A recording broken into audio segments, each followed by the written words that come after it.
अस्सलाम वालेकुम वीवर्स, कैसे हैं आप सब। उम्मीद है कि सब ठीक ठाक होंगे और खुश होंगे। आज एक और मज़ेदार सी रेसिपी लेकर आई हूँ जिसको आप रमज़ान मुबारक में तो बनाते ही बनाते हैं, इसको ईद पे भी बनाया जाता है। ये बहुत ही मज़ेदार सी रेसिपी है, हर कोई इसको पसंद करता है और बहुत ही लाइट होती है ये। आज हम बना रहे हैं माश की दाल के दही बड़े। कुछ टिप्स और ट्रिक्स होंगे जिसमें बड़े मज़ेदार से कि अंदर तक वो सॉफ्ट रहें, दही उसका मीठा खट्टा सा होना चाहिए और बेहतरीन तैयार शुदा।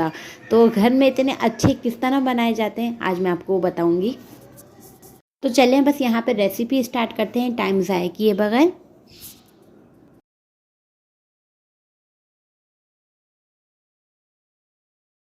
हाँ जी, यहाँ पे सबसे पहले हम देख लेते हैं हमें क्या है चीज़ें चाहिए। यहाँ मेरे पास माश की दाल है, ये तकरीबन 1 कप के करीब है। मैंने इसे भिगो दिया था और ये देखें इतनी सॉफ्ट हो चुकी है कि आप इसको हाथ से प्रेस कर रहे हैं तो ये टूट भी रही है। साथ में मेरे पास बेकिंग पाउडर है 1 टीस्पून और यहाँ पे अदरक 1 इंच का टुकड़ा है, जूलियन कट किया हुआ है मैंने क्योंकि पीस जाएगी। नमक है, कुटी मिर्च और ज़ीरा, ये सब 1 टीस्पून इस्तेमाल करेंगे। अब यहाँ जूसर ब्लेंडर में आपने शामिल कर देनी है माश की दाल, क्योंकि हमारी माश की दाल जो है वो सॉफ्ट हो चुकी है, भिगो चुकी है। उसका सानी पानी डिस्कार्ड करके आप इसमें जूसर ब्लेंडर में शामिल करेंगे। इसमें तमाम चीज़ें शामिल करेंगे, अदरक डालेंगे, नमक, कुटी मिर्च और साबुत ज़ीरा, ये हम चारों चीज़ें इसमें शामिल करेंगे। बेकिंग पाउडर जो है वो हम नहीं शामिल करेंगे, वो हम बाद में शामिल करेंगे। साथ में यहाँ पे मैंने थोड़ा सा पानी शामिल किया है क्योंकि ये पीसने में थोड़ी सी मुश्किल होगी, तो आपने थोड़ा थोड़ा पानी शामिल करना है, एकदम पानी शामिल नहीं करेगा। अगर आप एकदम पानी शामिल करेंगे तो क्या होगा, हमारा पेस्ट जो है पतला हो जाएगा। अब यहाँ देखिए इसका टेक्सचर जो मैंने आपको दिखाया कि इसमें इतना खूबसूरत सा बिल्कुल स्मूथ सा पेस्ट तैयार हो चुका है। अब यहाँ पे बेकिंग पाउडर आप कब शामिल करेंगे, जब आप जो है तो हम इसमें शामिल करेंगे।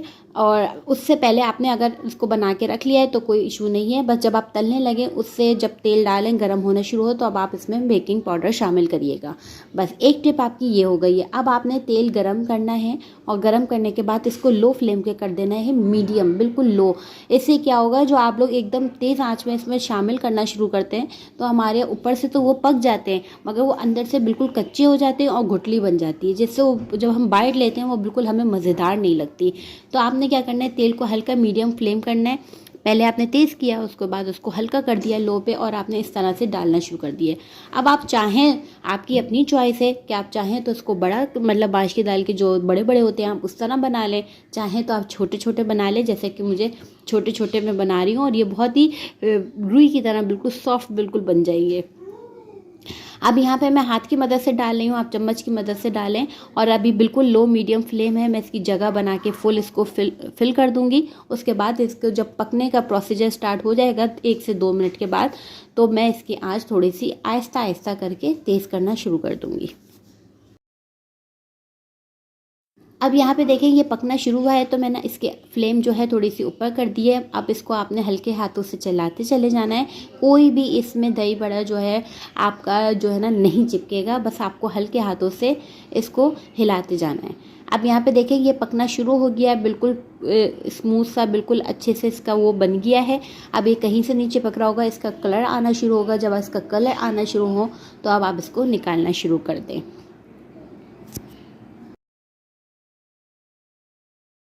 इसको आप किसी भी टिश्यू पेपर पे किसी भी आप उस पर निकाल लें और इसको फिर हम ठंडा करेंगे।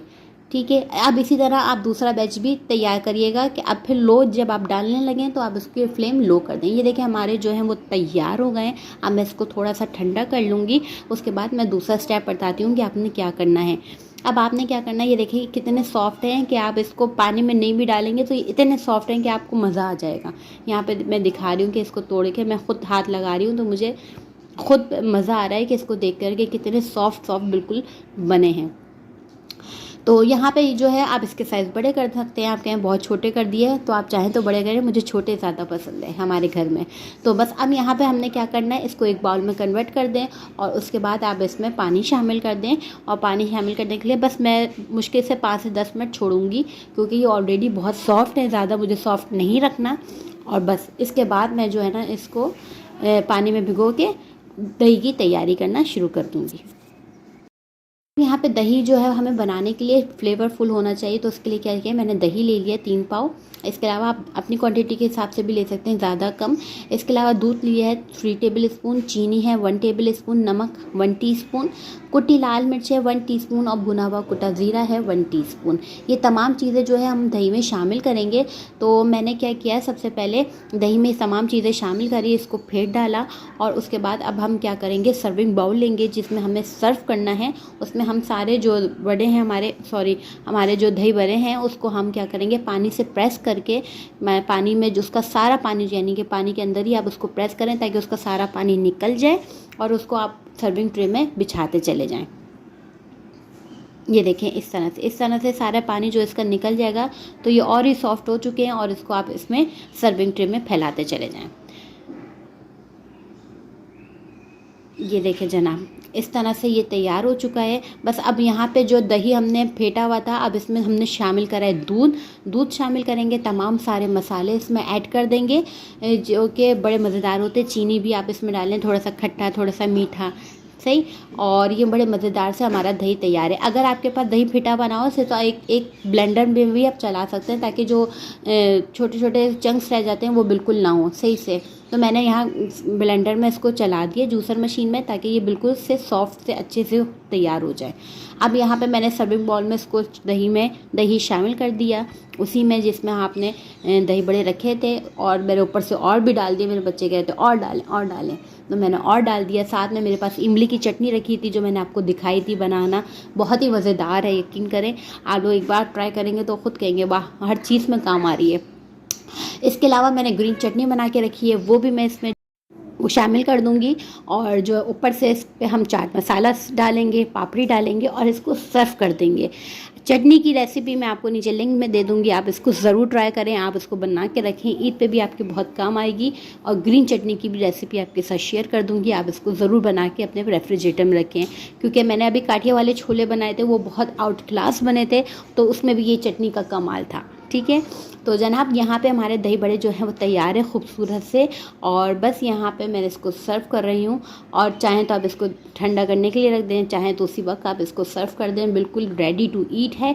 और यहाँ पे देखें, लुक आप देख सकते हैं कितना ज़बरदस्त है। इंशाल्लाह आप इस रेसिपी को ज़रूर ट्राई करेंगे टिप्स एंड ट्रिक्स के साथ, और मुझे फॉलो करना नहीं भूलेंगे। चैनल पर नए हो तो चैनल को ज़रूर सब्सक्राइब कीजिएगा। ये देखें कितने सॉफ्ट एंड जूसी बने हैं, इसका अंदाज़ा आप खुद लगा सकते हैं। इंशाल्लाह नई रेसिपी के साथ आऊँगी। अपना बहुत सा ख्याल रखिएगा, दुआओं में याद रखिएगा। खुदा हाफिज़।